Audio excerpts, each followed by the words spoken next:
En 1989, Masamune Shirow revolucionaría el mundo del manga con su obra Ghost in the Shell. Esta obra es un acercamiento por parte del autor al subgénero de la ciencia ficción del cyberpunk, que suele centrar sus historias en mostrar un futuro en el que la tecnología ha avanzado muchísimo, en la que las redes de la información y la cibernética se han expandido, y a su vez también todo esto ha afectado a la sociedad, de algún modo deshumanizándola. La historia de Ghost in the Shell, el manga original, nos lleva a seguir a la mayor Makoto Kusanagi, la líder de la sección 9, una sección de la policía especializada en resolver asuntos relacionados con terrorismo y sobre todo aquellos supuestos crímenes en los que la alta tecnología tiene un papel importante. A lo largo del manga acompañaremos a Kusanagi y al resto del equipo en la resolución de diferentes casos que se le van planteando. Y aquí es donde viene una de las diferencias con la película, que más tarde también revisaremos y reseñaremos aquí en el canal, en este monográfico dedicado a Ghost in the Shell. Pero el manga original está compuesto por diversas historias que son independientes, y entre ellas está la historia del marionetista o del titiritero, dependiendo de la traducción que se haya elegido, que digamos es la que se adaptará posteriormente en la película.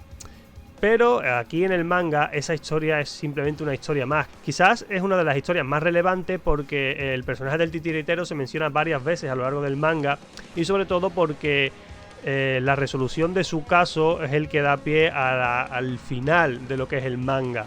Pero como digo, en el manga original es solo una historia más, y de hecho personalmente creo que hay otras historias con las que disfruté más leyéndolas que con la historia del marionetista o del titiritero. El manga de Ghost in the Shell está lleno de notas al pie de página del propio Shirow, en el que puntualiza ciertos aspectos tanto de la narración, tanto del manga, como puntualizaciones tecnológicas, biológicas, que lleva a cabo sobre la trama o sobre lo que ocurre, ¿no? Esto puede hacer que el manga en muchas ocasiones se vuelva bastante denso. Me hace gracia porque Shirow de hecho menciona dentro de estas notas que su idea era crear un manga de ciencia ficción ligera, que esa era su intención.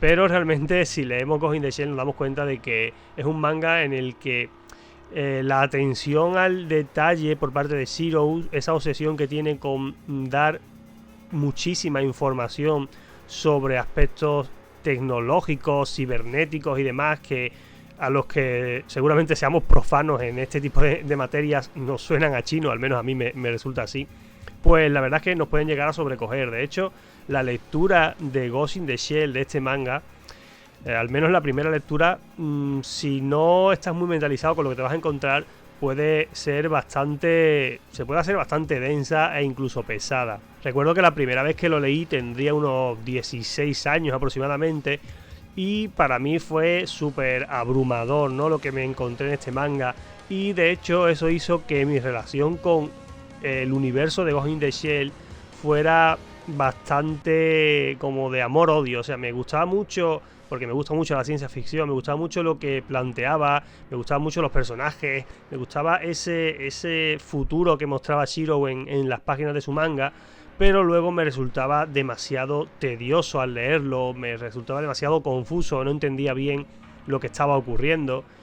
Ahora que lo he releído muchísimos años después, la verdad es que he disfrutado bastante más de la obra. Sí que me han quedado claras muchas más cosas que no me quedaron claras en esa primera lectura, pero aún así sigo pensando que es a ratos muy denso. También podríamos hablar de ciertos errores que comete Shirow desde mi punto de vista a la hora de narrar la historia, y es que hasta él mismo lo tiene que puntualizar en muchas ocasiones, ¿no?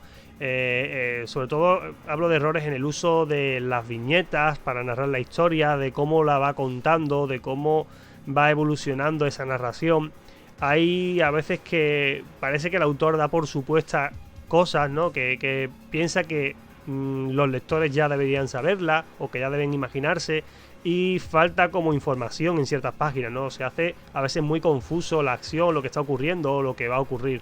De hecho, el propio Shirow en algunas de estas anotaciones comenta de aquí debería haber incluido esto, pero no lo he hecho. A veces dice porque soy un vago, porque no he querido dibujarlo, porque me ha resultado más cómodo hacerlo de esta forma, o simplemente dice que, bueno, pues no incluyó esto, que hubiera quedado más claro en esta página. Pese a todo ello, creo que la experiencia de leer Ghost in the Shell es muy interesante, y que si te gusta el manga, y sobre todo si te gusta la ciencia ficción, tendrías que darle una oportunidad.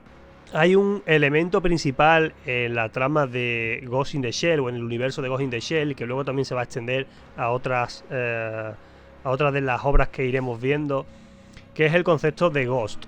El Ghost se suele traducir normalmente, solemos equipararlo cuando se habla de Ghost in the Shell a el alma. Básicamente se resume de esa forma, aunque es algo más complejo. De hecho, en el propio manga se explica.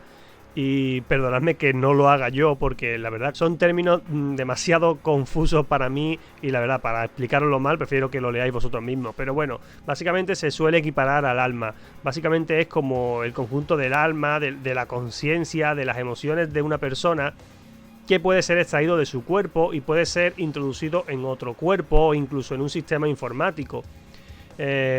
Esta capacidad que existe en este futuro, ¿no?, de poder extraer ese Ghost e insertarlo en otros cuerpos, da pie a diversas reflexiones acerca de lo que significa ser humano, dónde está el límite de qué consideramos un ser vivo, qué consideramos un ser consciente. A raíz de esto, los personajes, empezando por Makoto, se irán planteando este tipo de cuestiones ellos mismos, ¿no?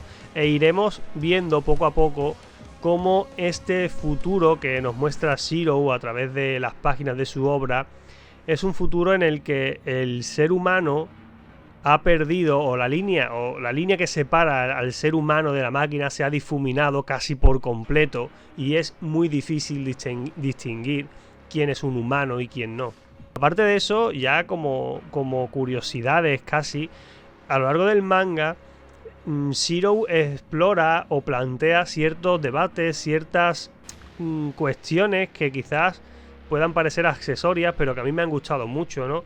Como por ejemplo, en una de las páginas hablaba sobre qué ocurriría si en un futuro existieran ese tipo de androides, este tipo de cyborgs de apariencia humana y prácticamente idénticos a un ser humano, incluso en el tacto, todo. Cuando se estropearan, se estropea ese cyborg, ¿qué ocurriría? ¿Se tiraría a la basura? ¿Habría un sistema de reciclaje de cyborgs? ¿Tendrías que llamar a un sitio para que te los recogieran? Porque, claro, sería bastante bestia, ¿no? Ver en la basura tirado un cuerpo humano, ¿no? Sería algo, la verdad es que chocaría bastante. Pues cuestiones de ese tipo, que pueden parecer tonterías, se las va planteando a lo largo del manga, y la verdad es que a mí me ha resultado muy interesante, ¿no?, ese tipo de reflexiones. Y ya también, como otro dato curioso, comentaros que la edición que se comercializa actualmente en España es la edición revisada / censurada que hizo Shiro posteriormente. Yo tengo esta edición, que es más antigua, y aquí la parte que se censuró, que básicamente son unas 3-4 páginas en las que hay un alto contenido sexual, ¿vale? Que la verdad es que es realmente un poco gratuito, pero también hay que tener en cuenta que el tono del manga, pese a lo serio que pueda ser a veces y los temas bastante complejos que se tratan, en muchas ocasiones, o sea, hay mucho margen para el humor. O sea, Shiro aquí utiliza bastante el sentido del humor. La personalidad de Makoto, de la mayor Kusanagi, es bastante más distendida, más divertida, incluso gamberra, que la que veremos luego en la película. Y el propio Shiro pues le gusta recrearse dibujando chicas sexys a lo largo de todo el manga, ¿vale? Es una característica que tiene este autor y lo hace constantemente en sus obras, y aquí no iba a ser menos. Entonces, posteriormente, de cara, no sé yo si a que tomaran la obra más en serio, si a que en Estados Unidos, que hay digamos, son más rigurosos a la hora de catalogar los mangas, el incluir esa escena o esas escenas de contenido sexual bastante explícito le llevarían a catalogar la obra como una obra para adultos o una obra pornográfica. No sé muy bien cómo la catalogarían, si tendrían problemas para comercializarla. El caso es que Zero hizo una revisión de esta obra y eliminó directamente esas páginas. Creo que de hecho las sustituyó por otras, pero de esto no estoy del todo seguro.